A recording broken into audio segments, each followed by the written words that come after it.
Bonjour à toutes, bonjour à tous, c'est François de Beaulieu, en onde avec vous comme chaque semaine pour Il se passe quelque chose d'extraordinaire dans le monde.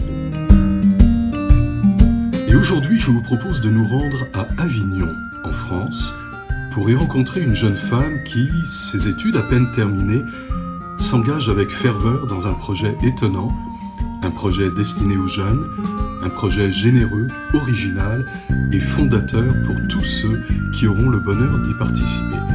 Alors découvrons tout cela ensemble avec Ariane Vitalis. Ariane, bonjour, et la première chose que j'aimerais faire avec vous, si vous le permettez, c'est de faire connaissance pour nos auditeurs. Pourriez-vous nous parler un peu de votre parcours et de ce qui vous a amené donc à vous investir dans ce beau projet que vous avez baptisé Le Monde Réenchanté? Alors c'est Un monde réenchanté. Un monde réenchanté, pardonnez-moi. Bonjour, pas de souci. Alors donc j'ai fait des études de lettres modernes à l'université d'Avignon, puis ensuite un master 2 en sociologie des publics de la culture. Dans le cadre de mon master, j'ai pu écrire un mémoire sur les créatifs culturels. Donc les créatifs culturels, en deux mots, sont des acteurs du changement qui aspirent justement à promouvoir une nouvelle vision du monde, de la vie, beaucoup plus ouverte sur le respect de l'environnement, de l'humain, une nouvelle vision aussi du travail, de l'économie, avec tout ce qui touche à l'économie sociale et solidaire, etc. Et donc j'ai eu la chance l'année dernière de publier mon mémoire aux éditions Yves Michel. Donc c'est mon premier livre qui a été publié. Et voilà, et j'ai toujours voulu avoir un impact. Depuis que je suis ado, en fait, j'ai vraiment toujours voulu avoir un impact positif sur le monde.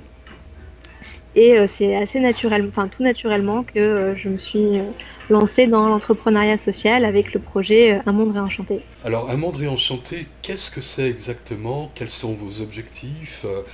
Parlez-nous-en. Alors, Un monde réenchanté, c'est une association qui propose pour des jeunes de 18 à 35 ans des expéditions à travers le monde pour partir à la rencontre d'abord de soi, mais aussi des acteurs de l'économie sociale et solidaire.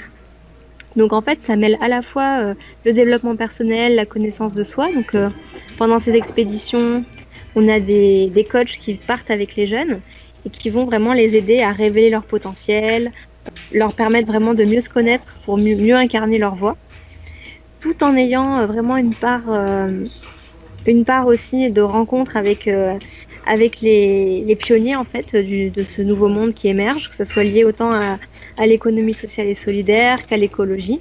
Et ensuite, à leur retour, au retour des jeunes en France, on leur propose justement un accompagnement qui dure plusieurs week-ends pour qu'ils puissent finalement incarner leur projet projet de vie, finalement en lien avec ce qu'ils veulent vraiment faire et au service d'un monde meilleur. Alors, nous comprendrons aisément donc ces expéditions que vous proposez donc à ces jeunes de 18 à 35 ans. Ce sont des expéditions qui ne s'arrêtent pas au retour. Vous parlez du suivi, vous parlez d'un accompagnement. Est-ce que ça se traduit par des week-ends d'échange, de réflexion, mais est-ce que ça va au-delà à travers du partage, dans le circuit scolaire par exemple, avec conférences, des mini-conférences? Comment est-ce que ça se matérialise? Alors, au retour, on propose deux ateliers. Un premier atelier qui s'appelle Trouver son excellence dans l'action. Donc, c'est vraiment orienté action, en fait, le retour. Et un deuxième atelier qui a lieu la semaine d'après, qui s'appelle Incarner le changement que l'on veut voir dans le monde. En même temps, nous, on aide les jeunes aussi à concrétiser en fait leurs projets sur le long ou court terme en fonction des besoins de chacun.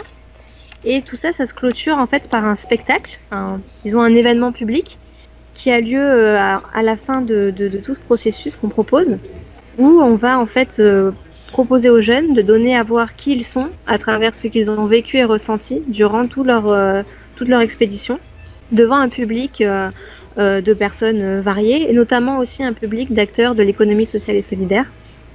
Donc ce spectacle se passerait à Avignon. C'est vrai que ça vient vraiment clôturer tout ce qu'ils ont vécu, et pendant cet événement, on va aussi diffuser le film en fait qui aura été fait pendant que les jeunes vivront leur expédition. Donc les expéditions, pour bien comprendre, elles sont conçues en trois grandes phases. Une phase d'inspiration, une phase d'introspection et une phase de passage à l'action. La première expédition est prévue cet automne. l'automne 2017. Est-ce que vous pouvez nous parler de la destination? Est-ce que c'est secret ou est-ce que vous pouvez nous en parler d'ores et déjà? Voilà, alors non, c'est pas secret. Donc là, effectivement, on vient de lancer les candidatures. Donc, pour expliquer un peu le processus, c'est-à-dire qu'on lance un appel à candidature où les jeunes répondent à des questions pour nous, pour qu'on puisse vraiment cerner un peu ce qui les anime, ce qui les motive, leur personnalité. Le profil type du jeune, des jeunes qu'on recherche, c'est donc des jeunes qui sont en quête de sens, qui ont vraiment une envie d'approfondir leur développement personnel et qui en même temps ont vraiment la volonté de faire bouger les lignes à leur échelle. Vraiment le potentiel aussi de faire de changer les choses. Et donc effectivement là on aura cette première expédition qui va se passer au Maroc, donc aux vacances de la Toussaint, du 21 octobre au 4 novembre, donc à la rencontre des acteurs de l'économie sociale et solidaire, et en même temps avec tout le côté développement personnel, connaissance de soi. Effectivement, ça a l'air bien prometteur et je pense que les jeunes qui vont être sélectionnés auront beaucoup de chance parce que c'est un beau programme et puis le suivi que vous proposez effectivement montre manifestement que vous avez à cœur que ce qui va être semé à travers toutes ces rencontres, à travers toutes ces découvertes, puisse effectivement générer des changements de vie, générer des alignements dans la vie de ces jeunes qui pourront être sans doute décisifs. Alors, une première aventure donc se présente, se précise pour cet automne. En préparant cet entretien, vous évoquiez effectivement une phase test, on peut le comprendre, mais en même temps, vous avez d'ores et déjà une vision qui se dessine pour l'année prochaine, avec une prochaine destination qui pourrait être laquelle, qui pourrait avoir lieu quand. Est-ce que c'est prématuré d'en parler? Est-ce que vous pouvez nous en dire quelques mots? Voilà, alors là, en mars dernier, on a été en repérage en Angleterre, dans deux villes qui s'appellent Totnes et Todmorden, qui sont en fait deux villes pionnières dans le monde. Totnes, qui est très connu pour justement tout son travail autour de la transition écologique, énergétique, avec Rob Hopkins, qui est un des pionniers sur ce sujet-là. Et Todmorden, c'est donc la petite ville qui a lancé le mouvement international des incroyables comestibles, dont l'objectif est de végétaliser les villes en proposant en fait des potagers open source dans les villes. Et donc effectivement, notre prochaine destination serait sûrement pour le printemps ces deux villes en Angleterre, afin de vraiment aller à la rencontre de vraiment deux lieux qui sont pionniers et vraiment connus aussi, qui ont un rayonnement, je dirais, international au niveau de tout ce qui touche à la transition écologique, économique, énergétique, etc. Donc là, pour info, donc les candidatures pour le Maroc sont ouvertes jusqu'au 20 septembre. Et le dossier est téléchargeable sur notre site, donc unmonderéenchanté.org.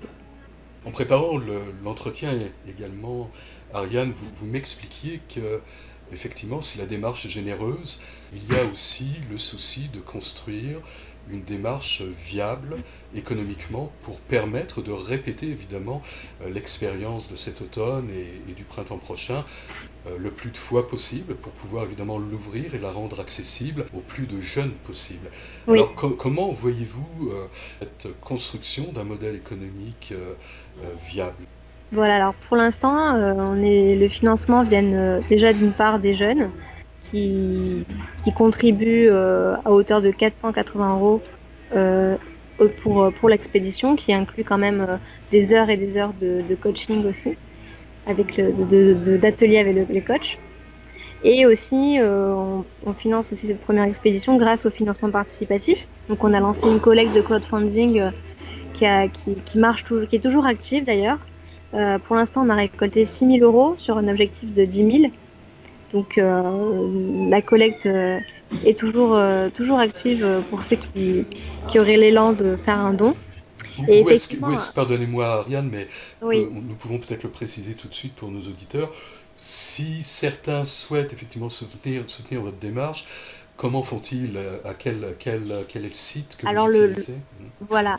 Alors là, on est sur Hello Asso. Le plus simple, en fait, pour faire un don, c'est d'aller sur notre site unmonderéenchanté.org et tout en bas de la page, il y a écrit nous soutenir sur Hello Asso. Donc il y a un lien direct. Excellent. Et c'est vrai qu'à terme, notre objectif, c'est d'avoir un modèle économique pérenne en proposant notamment une offre aussi pour les entreprises, une offre plus corporate aussi, et en développant aussi une sorte de fondation en fait, quelque chose comme ça. Donc là, c'est encore en réflexion, mais évidemment, l'objectif, c'est d'avoir aussi des partenaires financiers, comme là, enfin, des entreprises, voilà, des partenaires qui puissent nous suivre sur la durée pour pouvoir construire le projet sur le long terme. Avant de nous quitter, Ariane, une toute dernière question, peut-être plus personnelle si vous le permettez. Cette implication qui est la vôtre dans ce projet, est-ce le résultat de ce que vous auriez, vous, aimé vivre, ou bien est-ce au contraire parce que vous considérez que vous avez été privilégié dans votre enfance, dans votre adolescence, et que c'est votre façon à vous peut-être de rendre déjà très tôt dans votre vie aux autres ce que vous avez reçu? Ah, c'est les deux, c'est vraiment les deux. C'est-à-dire que moi, j'aurais adoré vivre ça. D'ailleurs, je le vis en fait hein, aussi. Et en même temps, pour moi, c'est la forme d'expression, c'est ma façon de m'exprimer en fait finalement et de donner, de donner en fait finalement. C'est une vocation, je ne pourrais pas ne pas le faire. Incarner le changement que l'on veut voir dans le monde. Eh bien, cette citation de Gandhi illustre bien la démarche d'Ariane et de celles et ceux qui l'accompagnent dans cette formidable aventure d'un monde réenchanté. Mais elle illustre aussi l'esprit, l'objectif de ces expéditions autour du monde, destinées à des jeunes en quête de sens, des jeunes désireux d'apporter leur pierre à la construction d'un monde nouveau. Et s'ils ne savent pas trop comment s'y prendre, aujourd'hui, je suis convaincu qu'à leur retour de ces expéditions, ils sauront prendre leur place dans le monde. Ils sauront trouver où et comment contribuer donc au monde de demain. La première expédition, c'est bientôt. Destination, le Maroc. L'appel à candidature se termine le 20 septembre. Alors, vous avez de 18 à 35 ans, précipitez-vous sur le site de unmonderéenchanté.org, inscrivez-vous, tentez votre chance. Merci Ariane, merci à toute l'équipe d'Un Monde Réenchanté pour cette initiative remarquable. C'était Il se passe quelque chose d'extraordinaire dans le monde et je vous retrouverai avec plaisir la semaine prochaine. Bonne semaine à vous.